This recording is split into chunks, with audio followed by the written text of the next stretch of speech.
So I'm here with Chucky Parkin, the driver of the Haymaker. So my questions for you are: this is the first time Frostbite and the Haymaker have been here in Virginia Beach. You did get a freestyle win last night. How was that freestyle win for you? Man, it was truly awesome. I was kind of skeptical about coming to the beach, the sand. This it's really fine, and I had a feeling that the trucks were just gonna lug, so I wasn't quite sure what it was gonna be like. But after being out on it, I've been having a blast. It's just been a good time, and yeah, we were able to get a freestyle win. Didn't expect it, but it was really cool. And for my last question, I'm going to move over to Monster Jam here. Of course, last week was the selection show, and you managed to get into the LCQ. How excited are you to compete in July at the World Finals? Man, I'm stoked. Being a rookie and being in the LCQ for the first year, that's I couldn't ask for anything more. I was just truly happy to be a part of that, and hopefully we'll make ourselves into the main field. All right, thank you so much, Chucky Pocket, everyone. So I'm here with Kylie Kent, the driver of the Frostbite. So my questions for you are, of course, you've been representing Sparkle Smash and Monster Jam. I want to talk about Frostbite here since that's what's here. What was the inspiration of what you think of the creation of the Polar Bear truck Frostbite? So I knew, like, especially in Monster Jam, all the kids love the animal trucks. Like, you see El Toro Loco, you see Sparkle Smash, you see Monster Mutt, and all the Dalmatian and Rottweiler. So I knew the kids really loved animals, and I'm from Michigan where it's cold. We obviously don't have polar bears, but I'd never seen a polar bear truck before. So that's how I came up with the concept of it. And then my mom actually came up with the name, like how some Jeep Wranglers have like names on the sides of them. Mhm. She was driving in town one day and saw one that said Frostbite. And she called me immediately and told me the name, and I said, that's it. So. And for my final question, I asked Chucky this. I'm going to ask you as well. It's your first time here driving in the beach in Virginia Beach. How fun has it been for the last few days? It's been a blast. It's been so fun. Friday, I was the alternate, so I was truly just a fan, and I got to see what the track was going to do, how the jumps were going to be like, because I've never competed on sand before, and it's completely different than dirt. So Saturday, I had a little bit of nerves, but ultimately, it was super, super fun, and I'm excited to go out there today and do it again. All right, thank you so much. Kylie Ken, everyone. So I'm here with Jared Smith, the driver of Maximus. So my first question is, of course, you've been here for a couple times here on the beach. Last year, you were crowned the champion last year. What was it like getting that accomplishment last year? It was very cool. I didn't see it coming at all. Thank you, John Gordon, for breaking a camshaft, and thank you for TJ having a broken blower belt. Worked out really well for me. Haven't gotten that lucky this year. They changed the points because of me. But I'm glad I can make my mark, I guess. This is our first time here. This is our 73rd Monster Truck Show. Nice. And I'm having a great time so far here. And my final question for you, you've been driving Maximus for a little while now and a couple other of the DCT trucks. Mm-hmm. What does Maximus, the brand itself, mean to you? Maximus is super cool. It's awesome that Jess and Jerry came up with that idea. I really love the Mohawk. It gets a huge reaction out of the people. It's actually called a plume, but I just call it Mohawk all the time because that's what people call it anyways.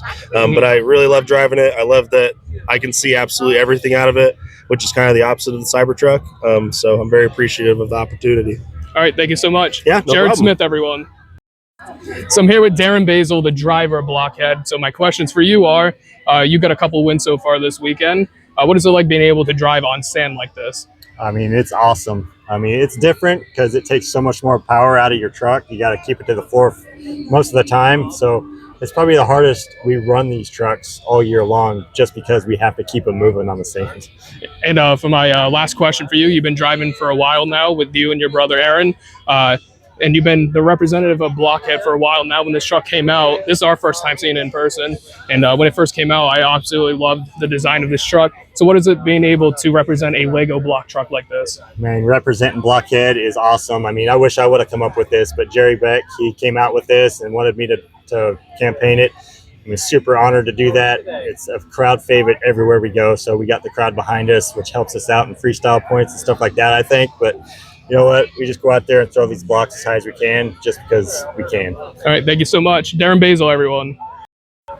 So I'm here with Tim Mazentas, the driver of Dirt Crew. My questions for you are, this past week, of course, you've been driving here at Virginia Beach representing Dirt Crew. What is it like being able to represent the dump truck here in Virginia? It's hard to kind of keep up with Jerry's capabilities driving, the name he's made for this truck, but I think I do a decent job. totally different drivers, but Yeah. he's more skills. I just all out do whatever stupid stuff, like driving in the ocean last night, but it happens. Speaking of that, that's what I was going to ask. Did you plan on going into the ocean like that? I did not.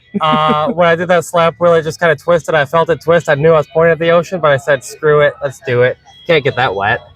And just for one more thing, this is our first time here, first time ever seeing the DCT trucks. Yeah. So for my final question for you, what is it like being able to be a part of a team like this with DCT? Oh, that's great. I've been working with Jerry for over 10 years now. Been able to drive this truck here multiple times before and whatnot. And it's just great to have a great employer, a guy that gives us the best equipment possible, lets us actually run as hard as we want. And half the time he'll actually tell us we're not running hard enough. So go make the fans happy. All right, thank you so much. Welcome. Tim Azentes, everyone. So I'm here with Flying Ryan Disherin, the driver of Saigon Shaker. So my questions for you are, I haven't seen you in the truck in a few years now, so I'm going to ask you this right now. You were a part of the World Finals a few years ago in Nashville. Of course, we were a part of that too. We were there. What was it like being able to represent the Shaker truck at World Finals? Oh, dude, that was a dream come true for me and my father both. He always wanted to be in the World Finals. We finally got our shot, and I crashed kind of early in freestyle, but it was still an epic crash at least.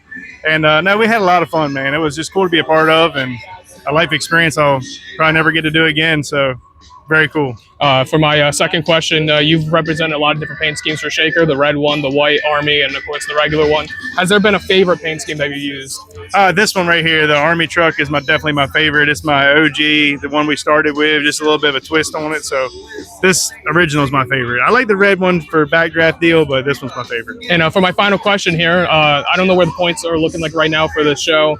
I think it's like you and Darren, I think, first and second. I could be wrong about that. Yeah, Darren and I are tied for first place. We both have 150 points. And then behind us is Haymaker with 135. So my question is, what would it be like to win the Monsters on the Beach this year? Oh, man, that'd be a dream come true. I'll be honest, just being able to finish it and get like second or third, I'd be happy. So, I mean, there would be nothing like winning it, but I'm happy either way. I'm having a good time.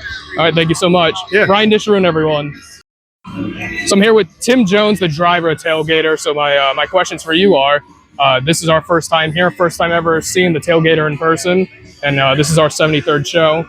So here at the beach today, what is it like being able to drive on the sand in Virginia Beach? You know, it's a mixed emotions. It's a love-hate deal. You know, the sand, we're going to find it for 9 months. It's in everywhere. You may find it a year later, you know, no matter how much you wash your truck or how many times you clean your toolbox out. But to get to be here on the beach and race, like, I mean, when you tell somebody on the beach, they don't understand we race on the beach, you know, and it's a pretty cool honor that this is still going on and we still get to come out here and be a part of it. Every year I get the invite back, you know, I'm honored to, you know, I overlook all the broken parts and everything that we endure out here just to be able to be a part of this show. You know, I mean, there's only 10 of us that ever get to come here. So to be one out of the 10 is pretty good honor. You know, for my final question, you were able to drive in Bristol last year. What was it like being able to drive on the Bristol Speedway? Another one to be a part of that, you know, that the very first year I was going to get to go to that show, I was so looking forward with it, and it disappeared.